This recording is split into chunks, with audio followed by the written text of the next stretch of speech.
এইরকম একটা ম্যাগনেটিক পাওয়ারে চলে গেছেন। আকাশের সৌরজগতের সূর্য যেভাবে তার মহাজাগতিক ক্ষমতা দ্বারা ম্যাগনেটিক পাওয়ার দ্বারা মহাবিশ্বকে ঘোরাচ্ছে, ঠিক, এবং সে যার উপর আলো পড়ছে, সে চাঁদের উপর আলো পড়ার সাথে সাথে চাঁদ আলোকিত হচ্ছে, আলোটা চাঁদ সরাই নিয়ে অমাবস্যা হয়ে যাচ্ছে। নিউজ যেটা উনি বললেন, প্রধানমন্ত্রীর রুমে যদি কোনো একটা নেতা ঢুইকে 3 মিনিট দরজাটা বন্ধ করে খালি থাকতে পারতো, বেরোয়ার পর সে বিশাল নেতা। সব পলিটিক্যাল লিডারের নেতারা যদি ট্রান্সপারেন্ট হন, এখানে বিরোধ হওয়ার কিছু নাই।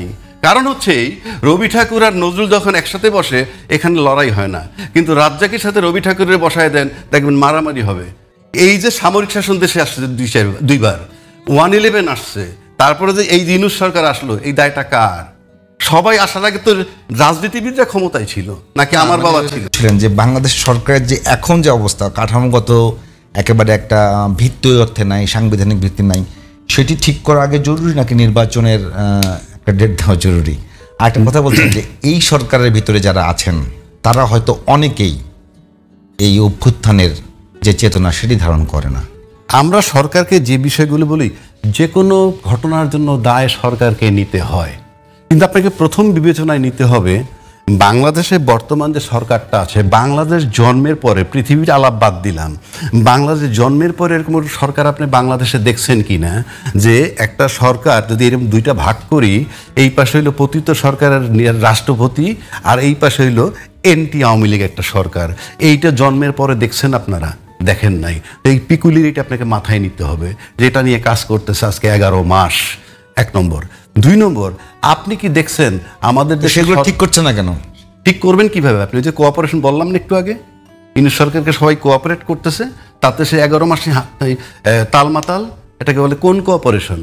এক জায়গায় বিরোধিতা করে 15 বছর ক্ষমতায় থাকলো সে, আর আপনারা কোঅপারেশন করে তারা 11 মাস রাখতে পারতেছেন না। আপনাকে বুঝতে হবে এটা কোন কোঅপারেশন। আমার এই মিথ্যা বলার কিছু না, আমি যা বিশ্বাস করি আমি তাই বলছি। কারণ আপনি এটা দেখেন না যে ওই পাশে তো আওয়ামী লীগ রাষ্ট্রপ্রধান, আর এই পাশে এনটি আওয়ামী লীগ বসে আছে, আপনি এটা কিভাবে মিলাবেন? 1। 2, আমাদের দেশে শাহাবুদ্দিন সাহেব টেক ওভার করছিল, আমাদের দেশে লতিফুর রহমান নির্বাচন করছে, ওই যে যেটাকে বলে তত্ত্বাবধায়ক সরকার 3 মাস 6 মাসে নির্বাচন করে যেটা গেছে। তারা ছিল কোথায়? আসছিল জাস্ট সরকার বলতে যাবো যে সে লোকগুলা চলে গেছে, টোটালটা সাজানো ছিল। আপনি এসে বসেছেন, নির্বাচন দিয়ে চলে গেছেন। আর এবার কি হয়েছে? অর্ধেক তো বললামই আওয়ামী লীগ আছে, তারপরে কি বাইতুল মালের খতিব পলাতক, বাংলাদেশের গভর্নর পলাতক, বিচারপতিরা পলাতক, 626 জন ক্যান্টনমেন্টে আশ্রয় নেওয়া। এ কোন দেশ? আপনি সেই দেশে চট করে চাইতেছেন। আবার এই বেনজির বলেন, আজিজ সাহেব বলেন, বেনজির সাহেব বলে গেছে আমাদের 90% পুলিশ এখনো আওয়ামী লীগের, প্রকাশ সেগুলা। তা আপনি কি করবেন? 16 বছর যারা নিয়োগ দিছে সেই লোকগুলো আপনি কোথায় বদল করবেন? 1 তলাটা 2 তলায়, 2 তলাটা 7 তলায়, 7 তলাটা 9 তলায়, লোক তো সেই একই। কোথায় আছেন আপনি? আপনি তো সব কিছু কনসিডার করতে হবে। তারপরে আপনি বলেন, এই যে কত কনফিউজিং কথাবার্তা, কত কন্ট্রাডিক্টরি। আলী রিয়াজ বসছেন ঐক্যমত্যের ইয়েতে, উনিকে বিদেশি নাগরিক, এই বিতর্ক আছে। তো বিদেশি নাগরিক যখন চালাইতে পারবে না, বিদেশি নাগরিকের আলোচনায় যাচ্ছেন কেন? ওয়াই আপনি যাচ্ছেন কেন? মেক ইউর সেলফ ডিটারমাইন্ড, আমি যাবো না। আপনি যদি ওইটাই মনে করেন, তাহলে বিদেশি নাগরিক অধীনে যাচ্ছেন কেন? একদিকে বিদেশি নাগরিক বলতেছেন, আবার যাচ্ছেন। এইদিকে ধরেন বাংলাদেশের সবচেয়ে বড় স্টেক হোল্ডার যে দলটা রাজনৈতিক, তারা এখানে বলতেছে অমুক 2 জন উপদেষ্টার এবং খলিলুর রহমান সাহেবের পদত্যাগ চাই। আবার লন্ডনে গিয়ে সেই খলিলুর রহমান তাদের যে মাথা, সবচেয়ে বড় মাথাটা, তাকে রিসিভ করে এবং সেটাকে অ্যাকসেপ্ট করতেছে আর এন্ডোর্স করতেছেন। তাহলে আপনি কি করবেন? আপনি এটা সামাল দিবেন কিভাবে? এই সরকার আসার পর 200 আন্দোলন হয়েছে, এই সরকার আসার পর সরকারি কর্মচারী আন্দোলন হয়েছে। কোনো রাজনীতিবিদ মাঠে নেমে বলছে, এই মিয়া এত নির্বাচিত সরকার না, তোমরা কেন তাকে ডিস্টার্ব করছো? একটা নির্বাচন দেওয়ার জন্য সুযোগ দাও। আর তারা আসার পর যে আন্দোলনগুলো করছে, এটা তো এই সরকারের ক্রিয়েশন না, এটা তো আগের দাবি দেওয়া, তাদের নিয়ে আসছে এই সরকারের সময়। আমরা কিন্তু কেউ বলি নেই যে ভাই তোমরা কেউ ডিস্টার্ব করো না, ওনাকে সুস্থ মস্ত কাজ করতে দাও, একটা নির্বাচন দিয়েছ, কেউ বলি নেই। আমরা মুখে আমরা যতই বলি, কোনো রাজনৈতিক দল এটা বলে নাই। হয়তো কি না হয়তো পরের কথা, that would have been a part of cooperation, সেটা আমরা দেখি নাই। তা আপনি সরকার কি করবেন? আপনি তো ফুল টাইম টালমাটাল করতেছেন। বিচারপতি ভাই একটা কথা বলছে। আচ্ছা, আর একটা জিনিস দেখেন, আপনি বাংলাদেশের ক্ষমতার পালা বদল বহুত হয়েছে না? পালায় গেছে কে? শেখ হাসিনা। সংবিধানকে আপনাকে পারমিশন দেয় যে আপনি ক্ষমতা থেকে চলে যাবেন, আপনার সাংবিধানিক দায়িত্ব বুঝাই দিয়ে যেতে হবে আপনাকে। আপনি কোথায় গেছেন? সংবিধান তো ডাস্টবিনে ফেলে দিয়ে আপনি চলে গেছেন। আপনার সংবিধান তো ডাস্টবিনে মুক্তিযুদ্ধের চেতনা সহ আপনি চলে গেছেন। আপনি এটা কি করবেন? আপনি সংবিধানের দায়িত্ব ছুঁইরা মেরে চলে গেছেন, এইটার কৈফিয়ত কি? কাকে দায়িত্ব বুঝাই দিয়ে গেছেন? আপনি যে নির্বাচন চান, আমাকে দায়িত্বটা বুঝাই দিছে কে? আমাকে বসাইছে সংবিধান 106 দ্বারায় সুপ্রিম কোর্টের ব্যাখ্যা মোতাবেক। তারপরে দয়া করে উনি টাইম দিছেন যে আমি জুন 26-এর মধ্যে চলে যাব। সে টাইম দিতে বাধ্য না, কারণ তার ওই শর্তের ভিতরে টাইম নেই। আমি কতদিন মেয়াদ বলে দিছে? সুপ্রিম কোর্টের 106 দ্বারায় যে রেফারেন্স আসছে তাতে কি বলছে ওনার কাজ কি, উনি থাকবেন কতদিন? কিছুই বলেন নাই। উনি বলছেন যে আমি চলে যাব। আমি এখন মনে করি রাজনৈতিক দলের যে কাজগুলো, সাধারণ মানুষের কথা বলছে একটা, সংবিধান নিয়ে ভাবে না। পৃথিবীর কোনো দেশে সাধারণ লোক সংবিধান নিয়ে ভাবে না। সংবিধান নিয়ে কাজ করে লিমিটেড লোক, হাতে গোনা লোক সংবিধান নিয়ে কাজ করবে, তারপরে সেটা আপনি এক্সিকিউট করবেন। এই যে আপনি আজকে কতদিন ধরে চলতেছে, ইউনূস সাহেব একটা অথর্ব লোক, রাজনীতি বোঝেন না, কিচ্ছু বোঝেন না। রাজনীতির উদ্দেশ্য তো ক্ষমতায় যাওয়া, যারা ভোট চায় তারাও তো ক্ষমতায় যাবে। তো আপনার ক্ষমতাতে ইউনূস সাহেব চলেই গেছে। রাজনীতি বুঝেন না, উনি ক্ষমতায় গেছেন।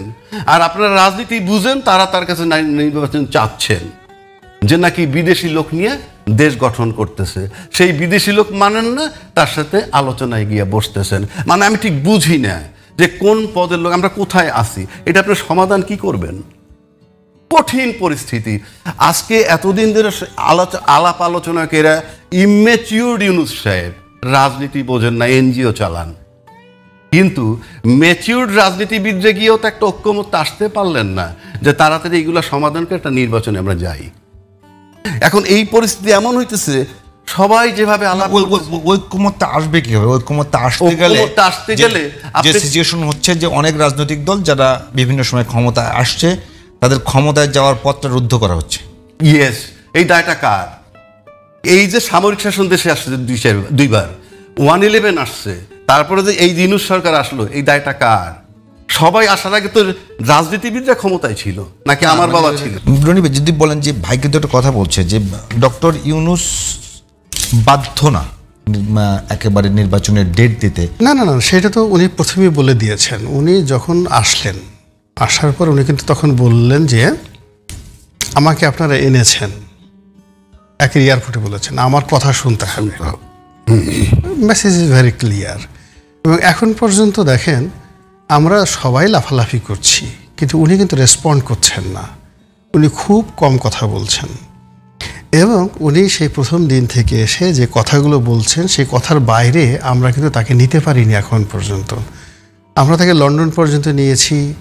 এখন আমরা বলছি যে অনেকে বলছে যে উনি তারেক রহমান সাহেবের সঙ্গে দেখা করে ইজ্জত রক্ষা করেছেন। আবার ওনার পক্ষের যারা লোকজন আছেন তারা বলছেন যে তারেক রহমান সাহেবের সাথে যদি ইউনূস সাহেব দেখা না করতেন তাহলে তারেক রহমান সাহেবের ইজ্জত থাকতো না। তো এইগুলো নিয়ে বিতর্ক হচ্ছে। কিন্তু অবাক করার ব্যাপার হলো উনি একটা ট্রু শব্দ করেন নাই। এটা কিন্তু চারটিখানি কথা নয়। এবং দ্বিতীয়ত হলো ওখানে যে ভাষাগুলো আসছে, তারেক রহমান সাহেব তাকে যখন জিজ্ঞেস করছে আপনি কেমন আছেন, উনি কিন্তু খুব নির্লিপ্তভাবে বলছে এই যাচ্ছে। তারপরে আমার আম্মা আপনাকে সালাম দিয়েছেন, আচ্ছা তাকেও আমার সালাম দিয়েন। তাহলে মানে এই যে বিএনপি যেভাবে বলে যে খুব পাত্তা ঠাত্তা দিয়েছে বা এত কিছু হচ্ছে, কিন্তু ওনার এই দুটো ল্যাঙ্গুয়েজ, তারেক রহমান সাহেব জিজ্ঞেস করছে আপনার শরীর কেমন, উনি বলছে যে এই যাচ্ছে। তারপরে আবার বললো যে আম্মা আপনাকে সালাম দিয়েছেন। তাতে তো বোঝাই গেল যে তার যে সুপ্রিমেসিটা, সেই সুপ্রিমেসিটা তিনি কিন্তু এখন পর্যন্ত ধরে রেখেছেন। 2 নম্বর হলো যে তিনি, তার ক্ষমতার একটা চৌম্বক শক্তি আছে। সেই চৌম্বক শক্তিটা শেখ হাসিনার মতোই, শেখ হাসিনার চাইতেও বেশি আমার কাছে মনে হচ্ছে। তিনি যার হাতে আশীর্বাদ দিচ্ছেন, যাকে ফু দিচ্ছেন, সেই বিএনপি জামার সব লোকগুলো তার পিছিয়ে ঘোরাফেরা করছে। এখন তিনি যদি বলেন আজকে আমি নেতা বানালাম মাহফুজ সাহেবকে, সব লোক মাহফুজের পিছিয়ে ঘুরতেছে। তিনি যদি বলেন যে আজকে আমি তাসনিম জারাকে সেই দলনেতা বানালাম, বিএনপি সব লোক তাসনিম জারার কাছে ঘুরে বেড়াবে। আমি আজকে নাহিদকে দায়িত্ব দিলাম, সবাই নাহিদের কাছে যাচ্ছে। এখন উনি ওনার যে জাদুর কাঠিটা, উনি ওনার এই জাদুর কাঠিটা উনি এটা রিভলভিং রেখেছেন। রিভলভিং রাখার পরে কখনো বদি আলম মজুমদার, কখনো আলী রিয়াজ সাহেব, তারপরে শেষে কখনো সরফরাজ সাহেব, কখনো নাহিদ, কখনো সার্জিস, কখনো মাহফুজ, কখনো আসিফ নজরুল, মানে কখনো রেজওয়ানা, কখনো সেই আফিল সাহেব মানে আকিস সাহেবের ছেলে যে যাকে বাণিজ্য উপদেষ্টা বানানো হয়েছে, মানে উনি যার হাতেই এই জিনিসটা দিচ্ছেন, কখনো আলিমা মজুমদারের কাছে যে জিনিসটা দিচ্ছেন, সব মানুষ তার পিছনে পঙ্গপালের মতো পাওয়ারফুল হয়ে যাচ্ছে। না না, তার পিছনে পিছনে সবাই ঘুরছে, কেউ প্রশ্ন করছে না। মানে রাজ্জাকি ভাই যেটা বললেন যে মূল ব্যাপার হলো গণতন্ত্রের মেন জিনিস হলো প্রশ্ন করা। এখন কেউ তো ওনার নেতৃত্বটাকে, ওনাকে তো দূরের কথা, উনি তো আকাশের চাঁদ।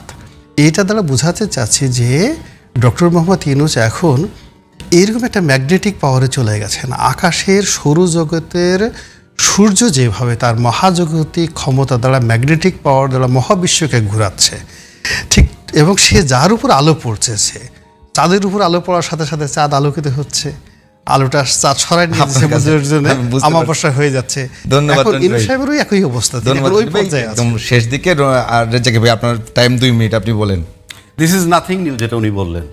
আমরা দেখছি যে বিগত প্রধানমন্ত্রী যারা যখন ছিলেন, সে যার দিকে একটু ভালো করে নেক দৃষ্টি দিয়ে তাকাইতো, 5টা কথা বলতো, ওর পিছনে সবাই ঘুরতো। প্রধানমন্ত্রীর রুমে যদি কোনো একটা নেতা ঢুইকে 3 মিনিট দরজাটা বন্ধ করে খালি থাকতে পারতো, বেরোয়ার পর সে বিশাল নেতা। দিস ইজ নাথিং নিউ, কারণ যে বস সে যার দিকে সুদৃষ্টি দিবে সবাই তার দিকে তাকাবে। এখন আসলে আপনি জুলাইয়ের একটা আন্দোলনের কথা বলছেন, ওই যে প্রশ্নটা আনছিলেন, জুলাই ধারণ করে কিনা বা জুলাই ধারণ নিয়ে অনেক কথা আসছে। আমি জুলাই আন্দোলনটাকে বিপ্লবও বলি না, অভ্যুত্থানও বলি না, কথার কথা বলছি তর্কের খাতিরে। অভ্যুত্থান তো বটেই। জুলাই আন্দোলনটা ছিল কিচ্ছু না, সিম্পলি একটা মব দিয়ে মব দমন করা। এটা কিরকম? হ্যাঁ, মব কি নিয়মের বাইরে করবেন, আইনের বাইরে করবেন। আন্দোলন কিন্তু আইনের বাইরে, আইন কিন্তু, আন্দোলন কিন্তু সংবিধান মানে না। এই যে ছাত্র জনতা মাঠে নামছে, আন্দোলন, গুলি খাইছে, এইটা করছে সেইটা করছে, সরকারও গুলি মারছে তো। সংবিধান কোথায় ছিল? হ্যাঁ, সংবিধান কোথায় ছিল? সংবিধান কোথায় ছিল? কোনো আইন ছিল না। এ তো মার্ডার হইতেছে, কোনো সুমোটো রুল হইছে হাইকোর্ট থেকে, এই মার্ডার হয়েছে, রুল দেই, হয় নাই। তার মানে এটা কি মব? আপনি যখন আইনটা নিজের হাতে, অর্থাৎ এই সরকারকে সরাইতে হবে, কোনো ইলেকশন দিয়ে সরাইতে পারে নাই, সব ইলেকশন কারচুপির ইলেকশন, এই যে করছে এটা মব। এই মব দিয়ে কোন মব দমন করছে আমি বলে দিচ্ছি।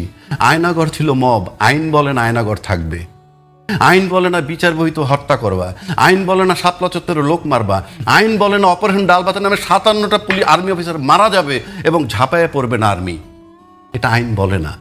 সুতরাং ওগুলো ছিল সব মব। সাংবিধানিক মব ছিল বাংলাদেশে, কি জানেন? নুরুল গেলায় জুতার মালা দিছে, সবাই বলে এটা মব। ইয়েস, আমি এগ্রি করি, এটা করা ঠিক হয় নাই। কিন্তু উনি যখন এই যে সন্ধ্যাবেলায় ঘোষণা দিচ্ছে যে এই পাশ করছে, ওটা সাংবিধানিক মব। এস আলমের টাকা লুট করা ব্যাংক থেকে উইদাউট এনি কৈফিয়ত, কোনো কিছু মর্টগেজ না দিয়ে, অর্থনৈতিক মব। সুতরাং ওই মবগুলাকে দূর করার জন্য জুলাইয়ের যে মব, সেই মবটা ছিল, যেই মব মানুষ জনতা রিসিভ করে, সেটা ন্যায় বিচার। সুতরাং জুলাইয়ের আন্দোলনটা ছিল একটা মব নামে ন্যায় বিচার। মব জাস্টিস বলতে বুঝে ওইটা জাস্টিস। কিন্তু মবের পর হাসিনা পালায়ে গেল, কিন্তু তারপর তার 32 নম্বরের বাড়ি ভাঙাটা মব না, ন্যায় বিচার না, ওটা অন্যায়। মব জাস্টিস না, ওইটা মব জাস্টিস না, ওটা পিওর মব। কিন্তু অভ্যুত্থানটা যে করছে, হাসিনা পালাই যেতে বাধ্য করছে হাসিনাকে, ওইটা ছিল মব, যে মব জাস্টিস। জনগণ যেহেতু রিসিভ